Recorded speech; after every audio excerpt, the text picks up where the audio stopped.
Estamos con nuestra invitada, tanto que prometimos.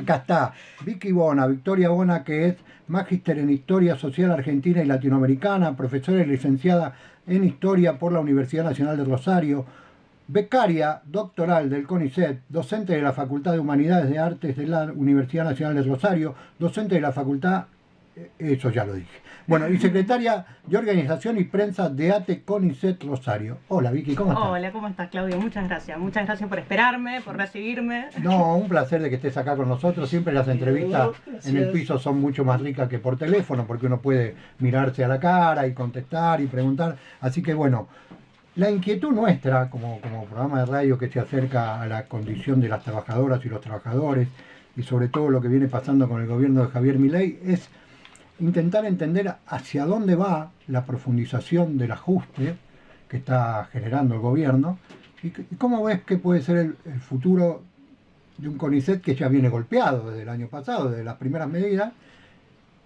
y cómo es la cuestión en la universidad. Sí, bueno, nosotros, de hecho, el año pasado yo estuve conversando con ustedes un poco de la situación que venimos pasando los trabajadores y las trabajadoras de CONICET, que empezó con despidos, ¿sí? Pero que no fueron particulares de CONICET ni a un sector particular, sino que fueron despidos generalizados en el Estado. Entonces creo que lo primero que hay que entender, no solamente para pensar cómo estamos, sino también para pensar cómo salimos, que es que el golpe hacia los trabajadores y las trabajadoras del Estado fue generalizado. Por supuesto que esto en CONICET tiene sus particularidades, que en CONICET el presidente tiene un ensañamiento particular, como lo tiene con las universidades, como lo tiene con la ESI, pero creo que tiene que ver con un golpe a todo lo que es lo público, ¿no? Que en todo caso es lo que garantiza los derechos. Por eso nosotras y nosotros siempre decimos que, aún con las particularidades que tenemos, lo que tenemos que buscar es esa causa común que tenemos con trabajadoras y trabajadores que están cada vez más precarizados, que tienen presupuestos cada vez más acotados y que por supuesto a eso, digamos, afecta a sus trabajos y también a la posibilidad de los usuarios acceder al sistema público, ¿sí? Y en CONICET hablamos particularmente, digamos, de un cientificidio, ¿sí? Un presupuesto congelado 2023, en los hechos una retracción de nuestros salarios de un 40%, ¿sí? Lo que hace que, bueno, que compañeros y compañeras que tienen una gran formación, porque esa es la particularidad de CONICET, nosotros trabajamos, digamos, con gente que está hiperformada, eligen otros trabajos y no la ciencia pública, y entonces en ese sentido nosotros también defendemos la necesidad y la importancia de la ciencia. Y parecido es lo que pasa en la universidad, ¿no? Digamos, el riesgo de que pueda dejar de funcionar con el presupuesto que tiene. Sumado a esto, digamos, al tema del presupuesto, está el tema de los despidos, ¿sí? Que si bien en CONICET no fue el lugar más afectado, sí fue afectado y significó una reducción sobre todo de la planta de los sectores administrativos. ¿Qué quiere decir? Los compañeros y las compañeras que garantizan que podamos trabajar. Claro. ¿Sí? Claro. Recorte de becas, o sea, una serie de cuestiones que bueno, que tienen que ver con, yo creo, la política más general del gobierno, que es devastar el sistema público tal como lo conocemos, que no era perfecto. No, y ahora nos damos cuenta más que no era perfecto, ¿no? Porque de haber estado funcionando perfectamente, quizás un gobierno no puede tan fácilmente venir a hacer lo que hizo. Exactamente. El golpe más duro de los despidos fue contra los trabajadores y trabajadoras precarizadas, ¿sí? Que eran compañeros y compañeras que capaz que hacía 15 años que venían trabajando con un contrato de un año, primero se les redujo ese contrato de año a 3 meses, y después a algunos y algunas no se les renovó el contrato. Entonces eso quiere decir de que en este país estamos con, digamos, una estructura del trabajo estatal precaria. Claro, claro. Para contarle a la gente, porque claro, los debates son, nosotros venimos tratando de entender esta cuestión no solo por las medidas que toma el gobierno, Javier Milei, su equipo económico y demás, sino entender a la gente que lo sostiene, ¿no? A la gente común, con la que vos te encontrás todos los días, no con el que milita la política de Javier Milei, sino con ese que dice, che, no, pero le tenemos que dar tiempo, hace un año que está, los otros se robaron todo, digamos. Para contarle un poco a la gente en general de qué se trata la cuestión y cómo nosotros la vemos. ¿Para qué sirve el CONICET? Bueno, el CONICET sirve, digamos, es el principal organismo de ciencia que tenemos en este país. y es un organismo público. ¿Eso qué quiere decir? Que están financiadas investigaciones que probablemente el sector privado no financiaría, ¿sí? En mi caso, y acá hay que hacer, digamos, una discusión quizás más profunda, yo vengo de las ciencias sociales, ¿sí? Por lo cual la deslegitimación es total, porque yo te puedo hablar de una vacuna que no existiría si no fuera por CONICET, pero en mi caso en particular yo soy de ciencias sociales y yo defiendo que exista la ciencia pública en ciencias sociales, que exista la ciencia libre, que exista la ciencia, digo, libre en nuestro sentido del término, Claro, y no claro. en el del presidente, que exista una ciencia que pueda pensarnos socialmente y que pueda pensar salidas alternativas a la situación en la que vivimos. En ese sentido es un terreno ríspido, el presidente se ha encargado de decir públicamente que en CONICET se estudia el ano de Batman, ¿sí? Y en CONICET es cierto que hay investigaciones vinculadas a las sexualidades, a los géneros, menudo problema social que tenemos, Claro, digo, ¿no? sin duda. Muere una mujer por día en manos de alguien que dice amarla. Entonces, ¿cómo no va a ser un problema? ¿Cómo no va a ser digamos, un problema de estudio de la ciencia? Lo que pasa que es tal, digamos, el socavamiento ideológico hacia el común de las personas, que la gente se pone en su propia contra, digamos, no solamente con las políticas públicas, por ejemplo, vinculadas al género, vinculadas a la memoria de la última dictadura, sino también respecto al transporte, respecto a absolutamente todo. La gente, digamos, se pone en contra suyo cuando sigue, digamos, o avala los discursos absolutamente reaccionarios, retrógrados, no sabría si decir fascistas del gobierno. Claro, claro. En ese sentido hay un ensañamiento particular hacia la ciencia en general.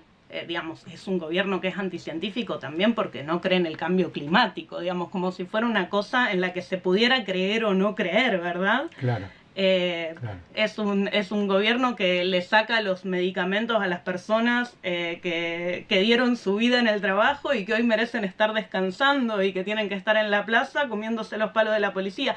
Entonces creo que que la discusión de para qué sirve CONICET es una discusión como más de fondo articulada con todo eso. Ahora, la ciencia sirve y la ciencia pública en particular, para ser un país soberano. ¿Sí? Claro. Ahora, hay quienes en CONICET estudian la transformación genética de las semillas, ¿no? Y un montón de cuestiones que no necesariamente uno diría, uy, qué bueno para el común de la sociedad, porque como les decía, no es algo que funciona perfectamente y nosotros desde la Junta Interna de ATE tenemos muchas críticas respecto de cómo debería ser la política científica.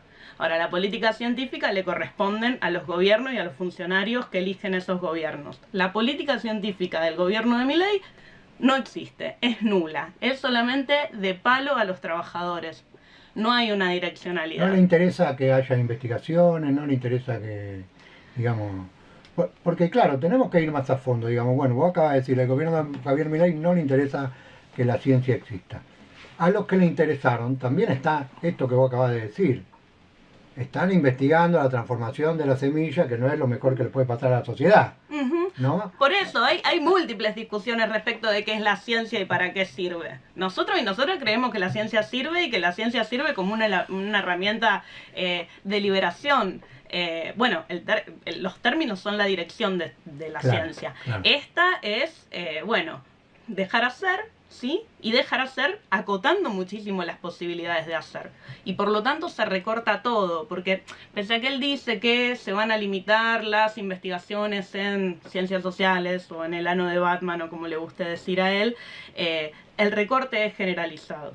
¿Sí? Claro. El recorte es generalizado. Y en ese sentido, digamos, ahí creo que aparece la subordinación a la ciencia global, al capitalismo global, al imperialismo, digamos.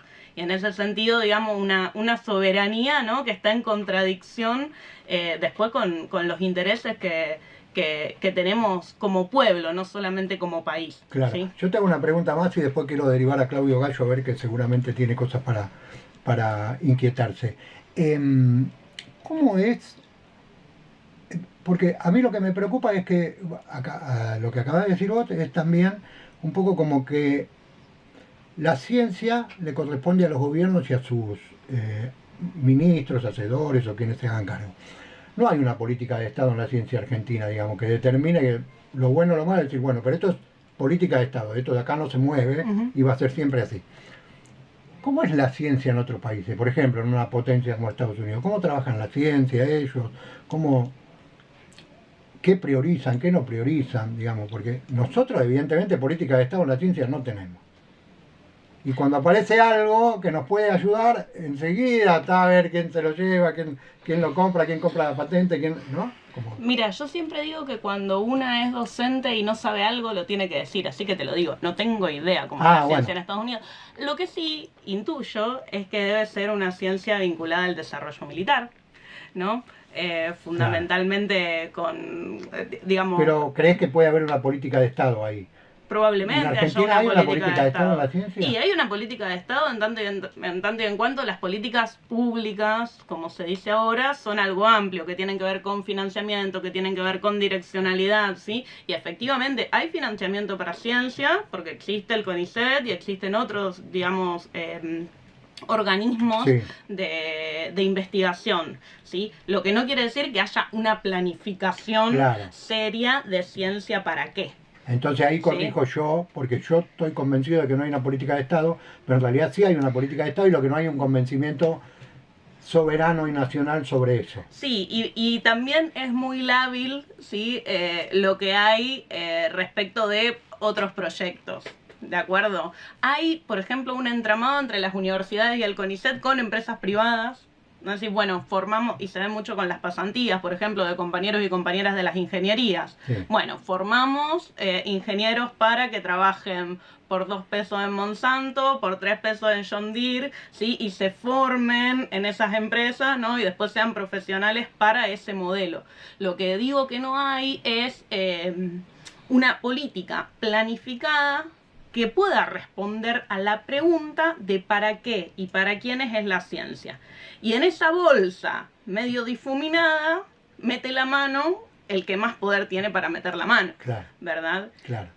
Y sin embargo ahí hay un margen también, ¿sí? Que es el de que el sistema público y particularmente el de CONICET es muy transparente respecto del acceso, respecto de las evaluaciones. Esto de las nuevas evaluaciones del gobierno para los trabajadores de CONICET o para los trabajadores del Estado en general es una ridiculez. Un trabajador o una trabajadora sabe cómo tiene que hacer su trabajo y en el caso particular de CONICET las evaluaciones son sistemáticas, ascendentes, son ciegas, o sea, vos no sabés quién te evalúa, quién no. Para entrar a CONICET atravesás un proceso riguroso de selección y en ese marco, digamos, la excelencia académica y la rigurosidad te permiten acceder más allá del tema que vos estudias. Ajá, ¿Sí? perfecto. El gobierno va en contra de eso, digamos, de la libre elección quizás de temas de investigación en el discurso, pero no en la práctica. No es que limitó y dijo, bueno, mi proyecto es encarar por acá, entonces vamos a financiar investigaciones que tengan... No, eso no. Hay temas estratégicos en CONICET, son los menos, ¿sí? Hay como una tendencia a eso que se podría llamar un plan de ciencia nacional, pero no hay en específico eso. Claro. Bueno, Claudio Gallo, todo suyo, ¿eh? ¿Qué tal, compañera? ¿Cómo andás? ¿Cómo le va, Claudia? Bien. ¿Cuántos trabajos? Becarios doctorales y postdoctorales, y después están los investigadores de carrera. En Rosario, que es donde yo trabajo gremialmente, son 1.300 los trabajadores y las trabajadoras de CONICET, y una buena parte de eso, no la mitad, pero un poco menos, y solo un poco menos, son becarios. ¿Qué quiere decir? Que cada 5 años ellos dejan el CONICET. Nosotras y nosotros dejamos el CONICET. Cuando terminamos nuestro doctorado, nos vamos. Podemos intentar rendir para seguir en el organismo, ¿sí? Pero en el achicamiento de las becas, eso se va haciendo un culo de botella, Sí. un cuello de botella Bueno. que cada vez hay menos. ¿Y los investigadores científicos tenés idea de cuántos son? No. Tampoco. No lo sé, ¿Y el presupuesto del CONICET a cuánto asciende? no sé. Tampoco. Bueno, la pregunta es, entonces, la pregunta sería la siguiente. ¿De qué manera el CONICET podría ayudar en un proceso hipotético que no es ahora a solucionar el hambre en la Argentina? ¿En qué en el ¿Qué CONICET? podría hacer? ¿Qué podría fabricar? ¿Qué podría impulsar para terminar con el hambre en Argentina? Por ejemplo. Y el CONICET podría hacer de todo. A ver. Pero lo debería hacer, digamos, siempre y cuando pensemos en una planificación No, global. estamos hablando de un futuro distópico, no estamos hablando de ahora ni de Milei ni nada. No, de un futuro utópico. Digo, Utópico, si el CONICET utópico, puede solucionar el hambre en Argentina, yo diría que utópico. Bueno, el CONICET puede de muchísimas maneras generar eso, porque en primer lugar, el CONICET genera puestos de trabajo. Y los salarios de los, por ejemplo, becarios de CONICET están bajo la línea de pobreza. Entonces vos ahí, digamos, ya tenés un piso de lo que significa trabajar en un organismo del Estado. Ahora, como invención científica, bueno, la transformación genética de la semilla que nosotros podemos criticar, ¿sí? Lo que hace es solventar y dar capacidad de una alimentación plena, ¿sí? A un conjunto de la sociedad. Lo que pasa es que, bueno, la transformación genética de la semilla se utiliza para darle de comer a chanchos chinos o indios. Obviamente. Entonces, yo, digamos, se me ocurren muy pocas cosas porque no soy funcionaria pública, ¿sí? CONICET podría hacer puentes más efectivos, ¿no? Con el trabajo de los ingenieros, podría probablemente generar, no sé, a esta altura, digamos, donde tenemos inteligencia artificial y avances científicos de la hostia, ¿sí? Habría un montón de cuestiones, qué sé yo, capaz que existe una pastilla para terminar con el hambre en el mundo, pero acá hay un problema que es de redistribución. Yo no sé si este país, Claro. digamos, está políticamente dispuesto para eso. No, Ahora, no evidentemente me caben dudas que con el desarrollo del capitalismo es posible darle de comer al conjunto del país. Y no creo que haya necesidad de grandes cambios técnicos o tecnológicos para hacerlo, ¿sí? Nosotros... Hay una rama del CONICET que investiga o se encarga o pone en cuestionamiento el tema farmacológico en Argentina. Sí, claro, los compañeros y las compañeras de bioquímica, que es, bueno, un sector muy golpeado. El otro día estuvimos en una radio pública en Rosario con compañeras de PAMI y compañeras de CONICET que se dedicaban específicamente a la rama bioquímica. Yo ya te digo, vengo de las ciencias sociales, me dedico a otra cosa. Sí. Pero sí, desde luego.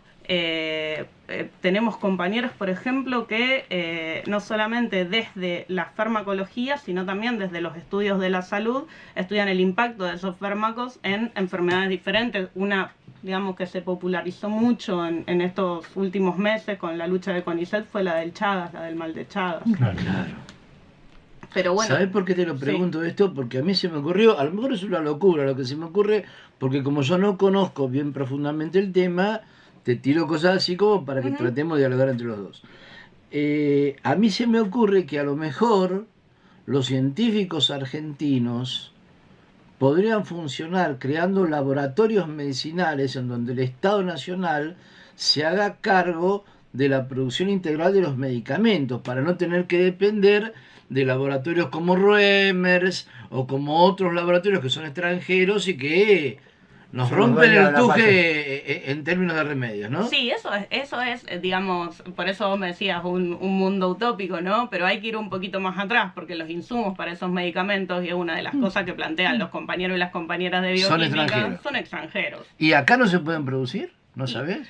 ¿Cómo? O sea, yo esto de la posibilidad, yo creo que todo se puede producir. ¿Todo se puede producir? Todo se puede producir, yo creo que sí. O sea, es cierto que la estructura de Argentina, por años de dependencia, es una estructura frágil. Pero yo claro que no. Te lo pregunto porque a lo mejor hay cosas que no se pueden producir por más que tengas toda la capacidad y toda la buena voluntad y toda la plata del mundo, no sé.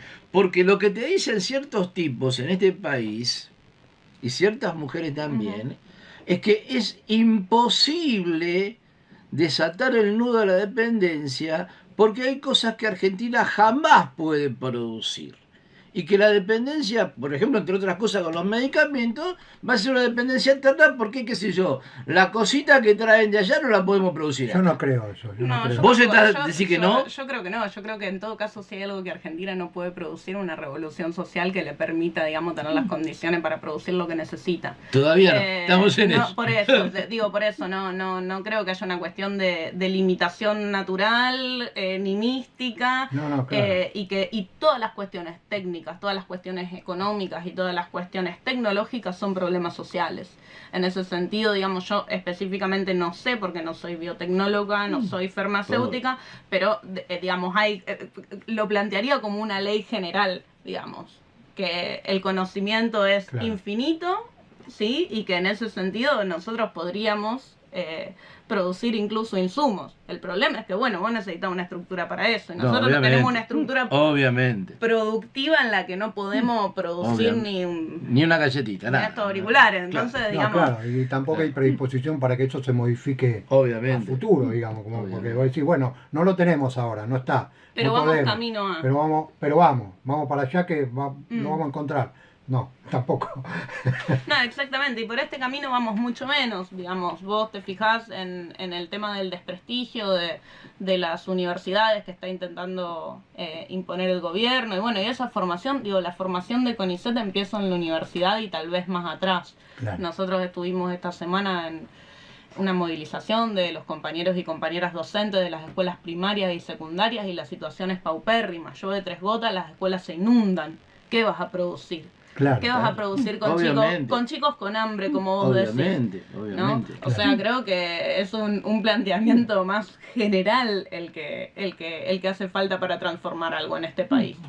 Por eso te digo, más allá de las particularidades de la ciencia y de los lugares que tenemos hoy como trabajadoras y trabajadores, por eso nosotros lo de CONICET no venimos a decir defendemos el CONICET, sino que lo defendemos en tanto y en cuanto estamos defendiendo nuestros puestos de trabajo. Claro. ¿Sí? Y ahí hay un juego de legitimidad muy perverso, ¿sí? Respecto de que vos tenés que defender un organismo del Estado y una fina línea donde, bueno, capaz estás defendiendo a la patronal, que se vio mucho en las universidades, ¿no? Con autoridades que retrasaron el año pasado mucho las movilizaciones y que fueron los usuarios y usuarias, o en este caso estudiantes y los trabajadores docentes y los no docentes los que se pusieron a la cabeza de esas luchas. Entonces, bueno, defendemos la universidad, sí, con todas estas cosas que hay que señalar de la universidad. Claro. Y lo mismo se puede homologar a CONICET, y lo mismo pasa con el PAMI, y lo mismo pasa con ANSES. Digo, todo lo que tiene que ver con el sector público es algo a defender, sí, pero es algo a mejorar. Y lo primero entonces que tenemos que defender, desde mi humilde opinión, son los puestos de trabajo. Ahora una pregunta con respecto a eso. Perdón, Gacho, usted siga cuando quiera, pero a mí hace mucho tiempo que me hace ruido esta cuestión. Nosotros estamos acá en el Sindicato de Subtes y Premetro de Buenos Aires. La lucha de los trabajadores del sindicato no es una lucha de salario, es una lucha por seguridad laboral. ¿No? De que no se mueran por el asbesto, digamos. Ellos no tienen, digamos, cuando vos hablas con algún dirigente acá, te dicen, estamos ahí, estamos bastante bien, no nos preocupa tanto, nos preocupa más el tema de que nuestros compañeros se enfermen o se mueran que el tema del salario. A mí particularmente me hace mucho ruido este tipo de cosas, ¿por qué? Porque entiendo de que cada uno cuida su quintita. Y yo no sé si nosotros como sociedad lo que necesitamos es que cada uno cuide su quintita. Porque con respecto a lo que decís vos, cuidamos nuestro puesto de trabajo, defendemos nuestro puesto de trabajo. Digo, ¿qué defiende aquel que no tiene trabajo? ¿Qué defiende aquel que no tiene posibilidad? Vos sos una mujer muy joven, porque tu currículum que nos mandaste tenés 32 años, sos activa, estás laburando, estás defendiendo, estás luchando. Hay pibes que no llegan a la universidad, hay jóvenes que no llegan a la universidad, y hay jóvenes que no tienen trabajo. ¿Qué defiende esa gente? Sí, yo estoy completamente de acuerdo, digamos, con lo que vos decís. Yo creo que los puestos de trabajo hay que defenderlos porque, digamos, son la base de que nosotros socialmente no seamos lo que estos cambios, creo, tan estructurales y tan globales apuntan. Una sociedad paupérrima, porque la gente que no tiene trabajo no solamente sufre, sino que entra en una situación de una dinámica en la que empeoramos todos socialmente. Claro. Y creo que en ese sentido la lucha de las y los trabajadores es una lucha por todos, y creo que en todo caso lo que hay que, digamos, salir a pelear no es solamente en términos defensivos, ¿no? Sino que en este país es necesario dar una pelea seria por el trabajo. Claro. ¿sí? Yo creo que, bueno, no, pero no es algo que crea yo. Digo, es un derecho No, trabajar. obviamente, No, digo, claro. es un Es un derecho derecho de a los ir más a... liberales, de los más primeros, ¿no? El acceso al Sí, trabajo. es un derecho que si vos tenés una universidad, vas a estudiar y después cuando salís recibido, puedas trabajar de lo que Sí, y estudiaste. puedas recibirte porque tu trabajo también no sea paupérrimo. En Claro. ese sentido, digo, el derecho al acceso al trabajo para los jóvenes es un punto programático fundamental para cualquiera que se proponga, aunque sea mejorar un poquito esta realidad, porque ya te digo, escuchábamos Canción del Elegido, pareciera que hay que agarrar un fusil para garantizar derechos mínimos, pero además derechos que tienen 200 años, Claro, claro. ¿verdad? En el caso del acceso al trabajo es una cosa terrible la desocupación en Argentina. No creo que sea contradictorio con la defensa de los puestos de trabajo de los trabajadores que lo tienen, porque digamos es en todo caso perder el trabajo implica aumentar ese ejército desocupado que Claro, tiene este país, claro. ¿no? Que genera una competencia espantosa, que genera situaciones de violencia. Digo, vengo de Rosario, ¿no? Sí, no, claro. Esta cosa, digamos, de la violencia narco espectacularizada, como si estuviéramos en México o en Colombia, no es tan así, pero digamos, el tema de la violencia por la pobreza y la limitada salida de esa condición, ¿sí? Son efectivamente problemas del trabajo. No defender los puestos de trabajo sería en todo caso, me parece, no estratégico, ¿sí? Esto no lo veo como contradictorio. Sí. Y con respecto a la historia que tenemos con defender los puestos de trabajo y con defender las cosas, se habla mucho de los derechos adquiridos, de lo logrado, de no perder ese tipo de cosas. ¿No crees que en algún punto lo estratégico falla? ¿No hay que hacer otras estrategias? ¿No hay que buscar otras formas de defender los puestos de trabajo a los que se vienen haciendo? Por ahí no hay conocimiento, por ahí... Bueno, se dice mucho esto ahora de la cuestión estratégica, ¿no? De, bueno, marchemos por la vereda. No cortemos la calle, yo no sé si vos te referís a eso. No, me refiero básicamente, puede ser, ¿eh? Vos podés contestar cómo lo interpretás, pero digamos, me refiero que digo, bueno, ¿cómo defendemos los puestos de trabajo? No vayamos más a trabajar, ninguno. Ni ustedes de la ciencia, ni los aceiteros, ni los del sindicato. Quedémonos en nuestra casa, no salgamos. Puedo estar diciendo una estupidez más grande que una casa, pero No, digo, no sé. cambiar las estrategias, cambiar, porque venimos haciendo lo mismo desde que volvió la deudocracia y no nos alcanza. ¿Por qué cada año los presupuestos en salud son cada vez menores, en salud son menores, año tras año? No es que vos decís, bueno, hay un año que Argentina no tiene plata porque se tuvo que hacer cargo de pagar algo y no tiene plata para poner en la salud, pero después al otro sí la pone. Yo creo que también hay una cuestión, digamos, ahí de responsabilidad. No voy a hablar por los trabajadores o trabajadoras médicas porque no lo soy, o de la salud en general porque no lo soy, pero creo que ahí hay una responsabilidad para con el usuario. Las compañeras y los compañeros que están en una situación paupérrima van a trabajar en condiciones absolutamente precarias también por una cuestión de compromiso, que en general los gobiernos llaman vocación y que sirve como excusa para tirar los salarios a la baja, digamos, para reproducir esas condiciones, digamos, miserables en las que trabajan. Yo creo que en todo caso la salida es al revés. Yo creo que hay que ir a trabajar en todo caso y que hay que efectivamente hacer paros significativos, no estos paros que parecen, bueno, de los paros de la CGT ni hablemos, pero digo, paros chiquitos que de alguna manera le dan una máscara de respiración artificial al gobierno, ¿no? Yo creo que efectivamente hay que organizar un plan de lucha con paros y creo que retraerse del trabajo genera una crisis que la van a sufrir quienes estén en situaciones de mayor vulnerabilidad, ¿sí? Digo, si yo pienso en mi caso particular, si para PAMI, para el ANSES, por tiempo indeterminado para atrás y la gente no va a trabajar, primero que es muy fácilmente solucionable porque en este país vos colgás un cartelito que dice se busca empleado y hay 25 rascándolo pidiendo por favor. Entonces eso, digamos, ese ejército de desocupados funciona como una presión para los que sí tenemos trabajo. Pero además después pienso en mi abuela, ¿verdad? Y en las dificultades de acceso. Creo que en ese sentido los trabajadores de la salud son ejemplares, con las guardias mínimas, ¿sí? Sosteniendo la lucha, pero al mismo tiempo garantizando los mínimos servicios para quienes lo necesitan. En todo caso, lo que creo es que hay que aprender entre trabajadora y trabajadora poder autonomizar las formas del trabajo, ¿sí? ¿Qué quiero decir?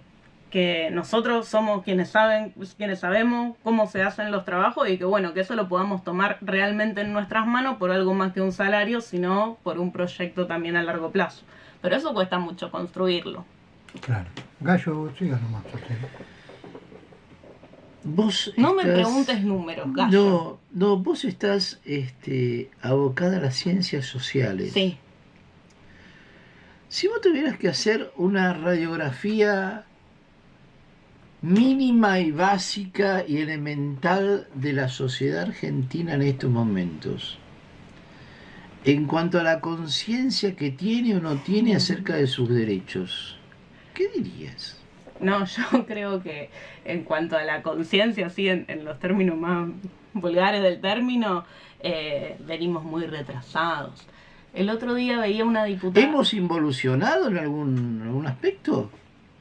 O sea, hemos retrocedido, llegamos a un punto y nos volvimos para atrás, o siempre fue así? Yo creo que efectivamente hemos retrocedido, probablemente hayamos retrocedido. No voy a hacer aseveraciones, digamos, como desde la ciencia, porque eso implicaría estudiarlo y tener Claro, fuentes y claro. poder, pero mi opinión personal es que sí, y que hubo un plan sistemático para que eso suceda, y que fue escalonado y que tuvo diferentes etapas. Las dictaduras en Argentina, y particularmente la última, han sido atroces respecto de material y subjetivamente aniquilar a una clase trabajadora en alza, con muchísimas mejores condiciones de lucha, que eso está articulado a las necesidades de esa estructura económica del capitalismo, pero que ha golpeado muy subjetivamente a la clase. Sí, creo que la dictadura en eso fue fundamental. La recuperación democrática, lo mismo, esos cambios, digamos, de una democracia con seguridad, ¿sí? Una democracia contenida, también han retraído la capacidad de lucha y por lo tanto la capacidad de la conciencia. O sea, que se ha creado una nueva subjetividad. No sé si es una nueva subjetividad, porque la subjetividad involucra muchas cosas, pero sí una nueva conciencia respecto de lo que es el trabajo, de lo que es un compañero de trabajo, ¿no? Donde hay cuestiones que son muy difíciles de quebrar, que tienen que ver con el individualismo, que tienen que ver con el liberalismo. Y ahí hay algo de la pregunta original, digamos, respecto del conocimiento sobre nuestros derechos, que es muy evidente. La gente no sabe si la escuela es obligatoria, la gente no sabe si tiene derecho a atenderse en un hospital público, ¿sí? Sí. Que el trabajo sea un derecho, o que la vivienda sea un derecho, o que el hambre sea un crimen, Está puesto en duda. está puesto en duda, está puesto en duda. Sí. Claro, es como que antes decíamos la Tierra era redonda, ahora no sabemos si es redonda, es plana o qué, ¿no? Claro, la Tierra no sé si es Diciéndolo redonda. brutalmente, Sí, ¿no? no, la Tierra no sé si es redonda. No, pero no es tan brutal. Porque es parte del discurso público, y no solamente del discurso público, es parte del discurso desde esferas de poder, que no sabemos si Claro. la Tierra es redonda, no sabemos si existe el cambio climático, No sabemos y nada. no sabemos, claro, no sabemos, de pronto no sabemos nada. Claro. En ese Lo único- sentido lo sí hay único- un retroceso. Sí, y lo único que sabemos muchas veces es lo que nos puede pasar a nivel castigo. Porque eso que hablaban ustedes recién, todavía suena mucho el... Vuelvo a decir que vos sos joven, pero yo cuando tenía tu edad escuchaba, no te metas, algo habrán hecho, Ujú. ¿no?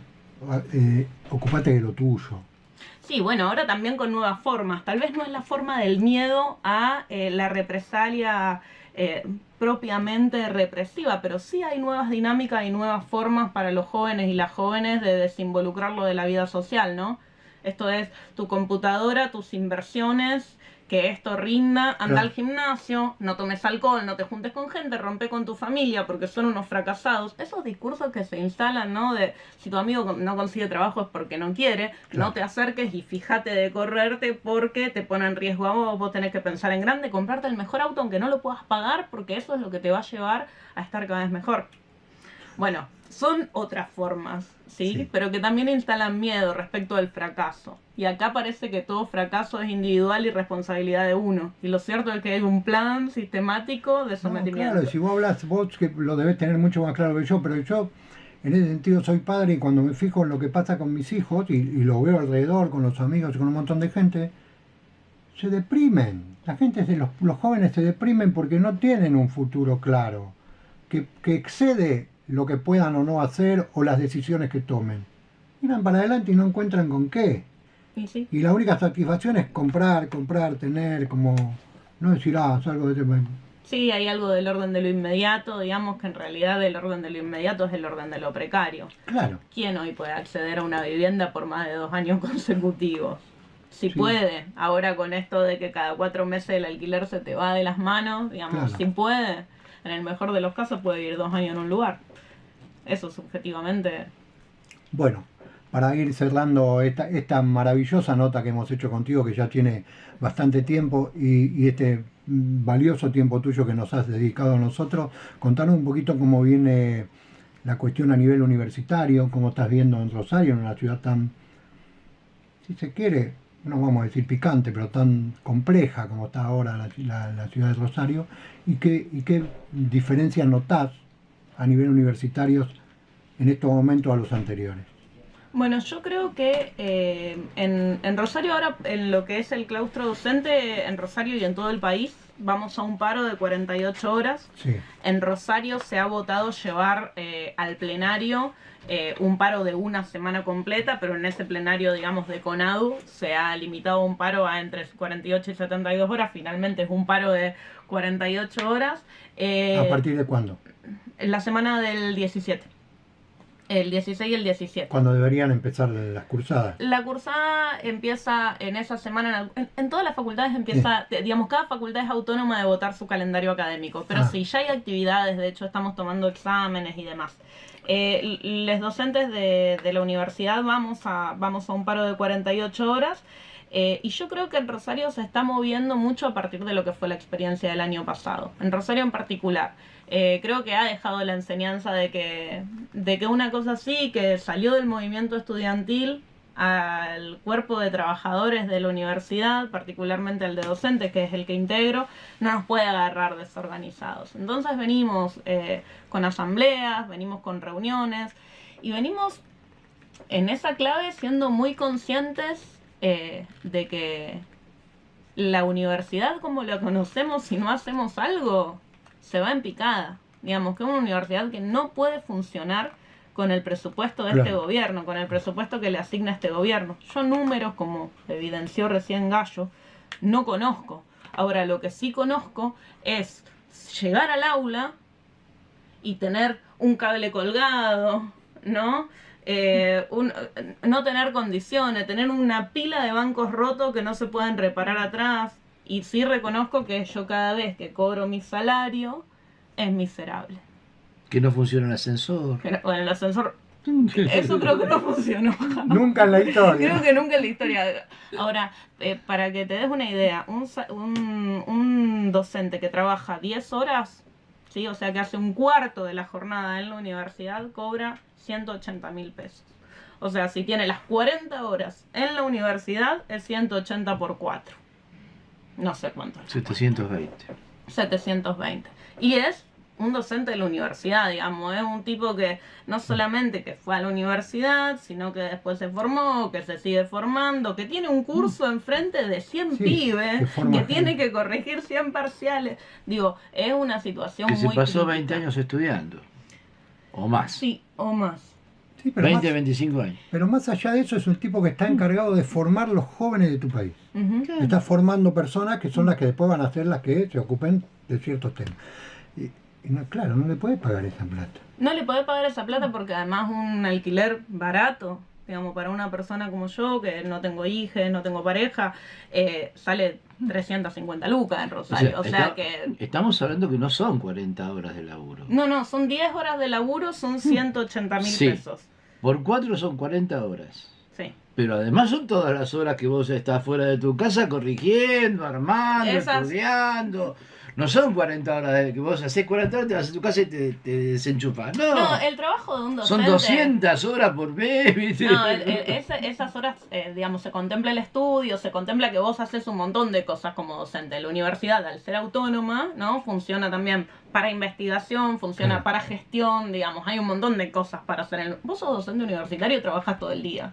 Claro. Todo el día, tengas el cargo que tengas un cargo simple, digamos, de 10 horas, de 20 o de 40, la exigencia de la universidad es una cuestión, digamos, de estar permanentemente ahí. Los docentes de la secundaria, igual. Ahora pregunto, la pregunta quizás para ir cerrando, ¿es una cuestión de dinero? ¿El dinero no está? ¿O es una cuestión política de que se desfinancien las universidades? No, vos imaginate que el dinero no está para... digamos, darle de comer a niños en el país de las vacas, el dinero no está, digamos, de manera ficticia, es una cuestión de voluntad.